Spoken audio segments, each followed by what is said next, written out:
It has only been 2 days since we got to this training camp, and I was highly regretting my idea of coming here. We were training on stop, pushing to the point until we couldn't stand anymore. I was missing Dabi more than ever. I should be we're not even dating, but he always manages to make his way into my thoughts. The training was keeping on my toes, and was making me get closer with two powerful boys. Bakukatsuki would constantly put his hands into boiling water to extend his sweat glands. Shoto would sit in water changing in between fire and ice to get his body used to the hot and cold of his quirk. As for me, I was doing all sorts of things. I had a feeling it was just so my teacher can milk info out of me about Venom. So far nothing has worked, not his erasure quirk or any of the Pussycat's quirks, and it was really pissing him off. He gave up about 10 minutes ago and told me to figure what I wanted to train on my own. How lucky us, we can just kick back and relax, thanks to me. Venom was so chill about everything it was almost scary. Not one thing scared him. That could be because only two people know of his weaknesses, fire and high-pitched sounds, is me and Dabi. Well, he is only aware of the first one, but I get the feeling that the black goop trusts the scarred villain. Little did he know that I was about to add one person to the list, the emo herself, Kyoko Jiro. I was looking for said girl when I spotted her at the base of the mountain beside the Pinkled. I could tell they have both been working hard. I was just doing her a favor by giving he a break.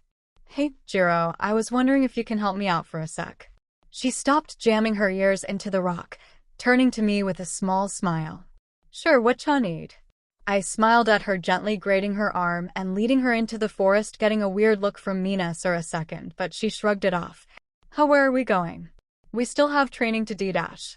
I stoked when I thought it was far enough from the camp that no one would see, making her bump into me. Okay, here we are. Jiro, your quirk is sound-related, right? She raised an eyebrow at me, questioning my intentions.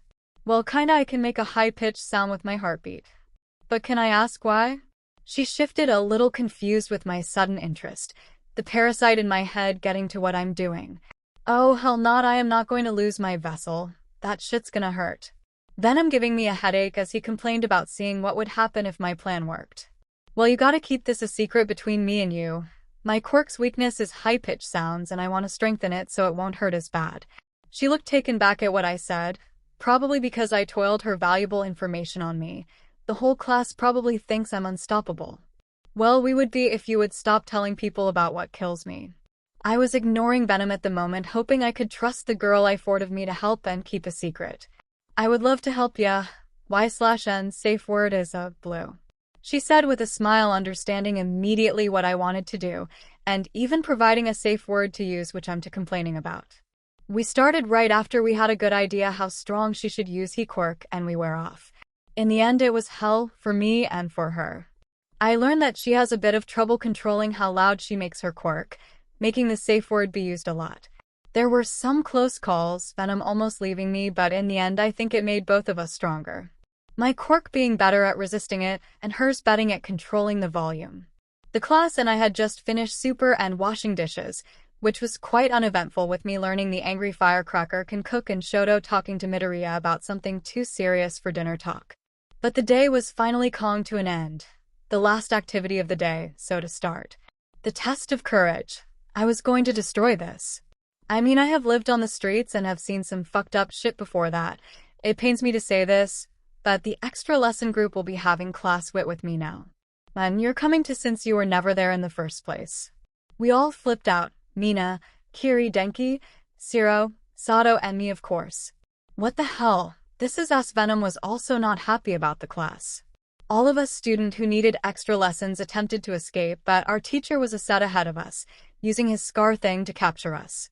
I could have broken out of it, but Venom was too caught up in a temper tantrum, not being any help. This was so unfair. We were stuck learning about how to act in an emergency with a 1BS. 509. Not my cup of tea. My classmates just sat down ready to start the lesson when we all got a fuzzy feeling in the head. Mandalay Quirk telling us there are two villains attacking the camp. The tiered hero jumped to help, running out, leaving all of us confused, wanting to also help. Could this be the League? It probably is.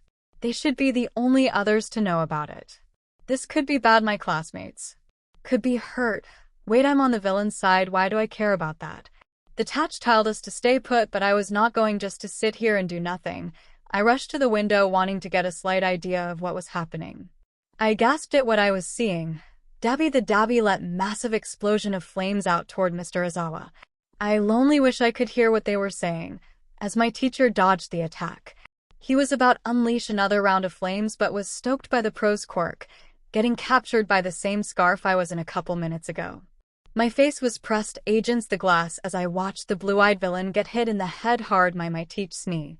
My hands came over my mouth to hide the grasp I accidentally let out when I saw Dabi get pinned to the ground, the hero breaking his arms.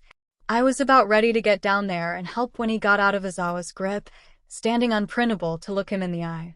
The same cocky-ass smirk on his face while he was getting ripped in half, him only being a clone. I breathed a sigh of relief when I realized it was only a clone. We all sat in shock of what just happened, our teacher also running goof into the distance. It was not long after when the fuzzy feeling came back to my head, the cat hero talking rather in a panicked voice. Class A and Class B. And the name of the pro hero Eraserhead. You are guaranteed permission to engage in combat. She repeated her sentence once more to make sure every student understood. All the people in the room started to freak out a bit, talking on what to do for a plan, but not long after another message was sent to us. The villains are after one of their students, Kaken. Everyone knew exactly who it was due to the little broccoli boy always calling him that. What were they after Bakugo? And why was I never told this attack was going to happen?